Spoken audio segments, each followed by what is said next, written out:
Oui, c'est dommage qu'on n'ait pas parlé de... On n'ait pas cité les lettres persanes. C'est dommage qu'on n'ait pas cité les lettres persanes parce qu'il y a dans les lettres persanes, disons, toute une réflexion aussi sur ce qui permet de fonder en fait le pouvoir. Donc ce que Montesquieu appelle, ou plutôt appellera dans l'esprit des lois, les principes, les passions dominantes des hommes, la crainte pour le despotisme, puisque le despotisme ne peut tenir que par la crainte de la sanction, l'honneur pour la monarchie, le désir de se distinguer, et puis pour la République, la vertu, l'amour de l'égalité, l'amour des lois, l'amour de la patrie. Ça sera plus encore dans l'esprit des lois. Ouais. Mais et puis il y a sur le despotisme dans les lettres persanes, il y a ce passage, ces injonctions qu'il transmet au harem. Formidable que la foudre s'abatte sur vous, femelles, quand la révolte couve dans le harem, avec les méfaits du despotisme. C'est ça en fait. C'est-à-dire que le despote est impuissant.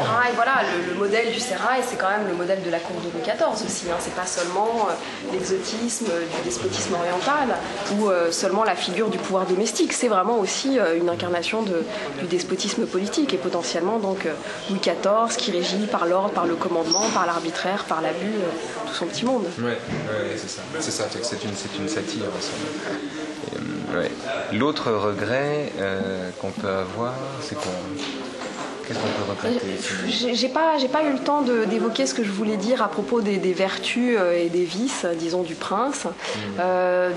D'évoquer notamment l'analyse de Machiavel dans Le Prince sur la question de savoir si finalement le prince peut être vertueux, parce que ce que fait Machiavel, et c'est en ça qu'il est fondateur de la modernité politique, c'est de dire je veux suivre la vérité effective de la chose et pas son imagination, donc pas idéaliser la vie politique, pas croire que les hommes sont vertueux, et donc en ce sens, si les hommes ne sont pas vertueux, le prince lui non plus ne pourra pas l'être, Et donc la grande invention de Machiavel, c'est de dire le prince doit savoir être bon ou mauvais selon la nécessité, donc selon les occasions, selon la fortune, c'est-à-dire selon l'état des rapports de force. Oui, c'est l'idée nietzschéenne qu'il n'y a pas de phénomènes moraux, en somme, qu'il y a une interprétation morale des phénomènes appliqués au pouvoir.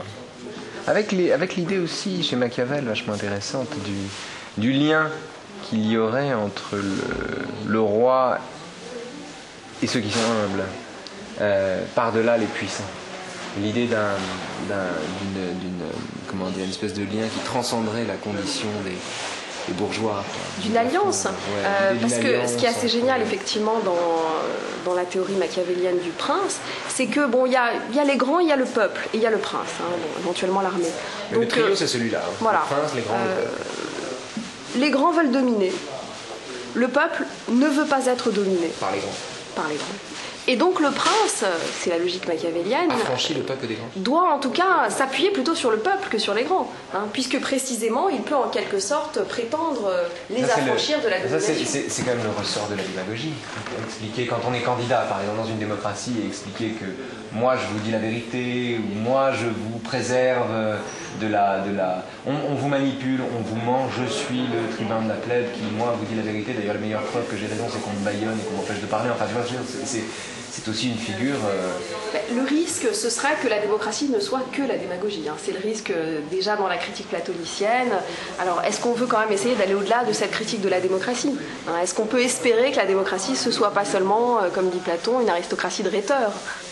Regarde dans les trois candidats à la présidentielle, Bayrou, Ségolène Royal, Sarkozy, tous les trois, chacun dans son ordre et chacun à sa manière, a vanté une alliance avec le peuple contre ceux qui lui mentaient. L'une par la démocratie participative, l'autre par son côté, il y en a marre de l'alliance entre la presse et les puissants, et le troisième en disant, moi je vais dans les usines pendant qu'eux vont dans les cafés parisiens pour s'entendre entre eux. Donc ils ont tous les trois fait valoir ça à chaque fois. C'est le principe même de la démocratie. Il ne faut pas seulement partir du principe de la souveraineté du peuple, il faut véritablement recevoir, disons, la consécration du peuple. Alors aujourd'hui, recevoir la consécration du peuple, ça peut supposer, comme on dit, aller sur le terrain, aller au charbon, ou alors sur un plateau de télévision, recevoir les doléances de chacun, parce qu'il y a beaucoup de ça, donc les revendications, les doléances, et savoir finalement si le président ou la présidente peut être autre chose que quelqu'un qui est purement compassionnel. Oui, c'est ça, parce que du coup, quand ça donne quand les Français arrivent pendant la campagne, les Français, les Allemands, n'importe qui d'ailleurs, arrivent et disent... dans une campagne présidentielle aujourd'hui, les questions sont toujours des questions qui concernent celui qui les pose. C'est-à-dire que c'était très frappant dans l'émission, j'ai une question à vous poser. où les candidats étaient censés répondre aux questions des Français. Or, les questions des Français concernaient les Français, mais pas la France. C'est-à-dire que les questions des Français concernaient, ils disaient, moi, écoutez, moi j'ai ça, et Ségolène Royal sortait à ce moment-là, dans mon pacte présidentiel, il y a une mesure pour vous, les épiciers, dans mon pacte présidentiel, c'est très étonnant de voir ce côté, plus on donne la parole aux gens, plus ils parlent d'eux-mêmes. Alors bon, on vit dans une société individualiste et narcissique, ça c'est une chose qui est sûre. Parce que c'est une affaire de société. Oui, il y a une affaire sans doute. Il y a bien sûr le dispositif renforce cela. Il y a une fabrique aussi de l'opinion qui est extrêmement puissante, notamment via les médias. Moi, ce qui me frappe, c'est aussi effectivement une réflexion que ça peut susciter sur la notion même de bien commun. Dire bon, le bien commun, Machiavel l'a dit, Marx le redira. En soi, on peut dire que ça n'existe pas. Or, toute la mythologie du discours présidentiel, c'est recréer une société en vue de l'intérêt général, un pouvoir qui s'exerce en vue du bien commun. Est-ce que c'est possible? Alors qu'on a des revendications particularistes, des conflits d'intérêts, c'est rien d'évident. Ça arrête là.